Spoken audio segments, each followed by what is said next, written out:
Hi, welcome to another instructional video. Today we're going to show you how to set up your Superstrong angle iron frame kit. Now for the purposes of this video, we're demonstrating on a 24-inch by 36-inch frame that requires a drill to attach the graphic to the frame. This kit comes in a different size, 24-inch by 18-inch, that does not require a drill. For the purposes of this video, we will show that step of how you need to drill your graphic to attach it to the frame. So right out of the gate, you're going to want to expand your frame like so. And then you're going to place your graphic on the inside of the frame.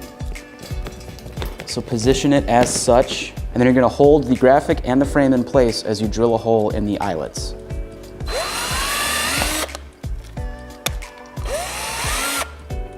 You then place the pan head bolt through the eyelet of the frame and the hole you just drilled in your graphic. And then on the back side, place your nut to secure your graphic to the frame.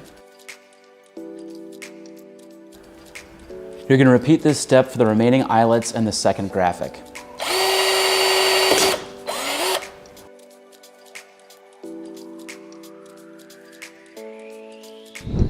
Now when you've attached the remaining nuts and bolts to both graphics of your display, you are now ready to utilize the marketing power of your Superstrong angle iron frame.